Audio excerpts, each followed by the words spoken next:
Como ministro interino para assunto de energia, ministro Otmar Odibera a cumpre com a palabração na que grupo CAN. Está assina que depois de uma manifestação, o grupo a reunir com o ministro da mesa em uma reunião fructífera de 2 horas a um nível alto e respetuoso. Há que pedir transparência de alguma situação e documento. Que a transparência que o governo avisa e a abertura que nós queremos para também o diálogo aqui que nós abrir, que não tem nada a esconder, amanda tanto jari que de web como também de Elmar para o ano 2023 para o senhor Tevreden de nome de CAN que a solicitar essa aqui, amanda a apresentação que tal tem que nós permitir que lo dona na cópia de dia também de web e Elmar de caso aqui também e contesta oficial preto e branco maneira que nós comprometer com lo guardo manda mais tarde amanhã já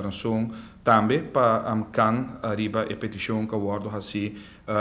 que na lo que é uma resposta para o que trata o aspecto aqui.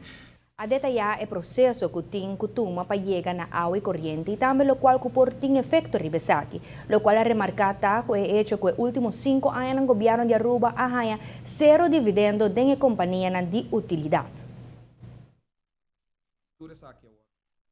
Nós mostramos hecho também que, por compreender que o governo não tem nenhum interesse nesse caso aqui, se não é necessário ajuste de preço de água aqui na corrente, aqui na Aruba, para sobre não tem nenhuma ganância para o governo nesse caso aqui, maneira portada de outra companhia, NV de governo, maneira um AAA airport, maneira CETAR que pode ter dividendo beleid que pode manter certa entrada na que pode receber como ganância como dividendo de companhia não então você pode ajustar preço por exemplo na aeroporto para o que trata PFC airport tax que você pagar ou se está CETAR e outra tarifa não e ora aí pode ter benefício com ele pero em caso de tanto Elmar que web nenhum de dois pode governação de gabinete Eman nem dois não cobra florim fora da companhia aqui não tem dividendo beleid arriba terreno aqui que não lo tem na ventaja ou não lo tem nenhuma ganância adicional para o governo para aumento de lugar para sobre bonota ganha dividendo bonota ganha ganância fora de como andeelhouders no caso aqui que o país Aruba está 100% dono e o povo de Aruba através de seu governo que o ponto A que está um ponto que eu vou explicar e nós sabemos que nós não tem nenhum problema para ter transparência de área que nós saco para anos estava tendo discussão arriba se por tinha transparência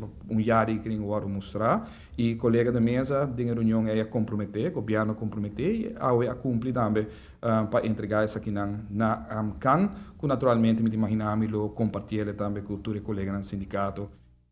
O governo de Aruba, na seu turno, manda carta na companhia de utilidade e também na Valero 300 pontos de inquietude do grupo de CAN para adiante. Da espera que o prometo de governo por ganhar uma conclusão riba situação. O executivo governamental não quer pressionar a companhia mirando que facilmente não lo para riba na decisão já tomar, pois é aumento de tarifa. Intenção está para não tomar tempo e quizás reevaluar na decisão. Mas tendo na conta que a estabilidade da companhia aqui está de suma importância para por operar de uma forma eficiente e rendável. PCI mestre dona ng espaço para de uma forma responsável concluir uma decisão na bem-estar de todo partido.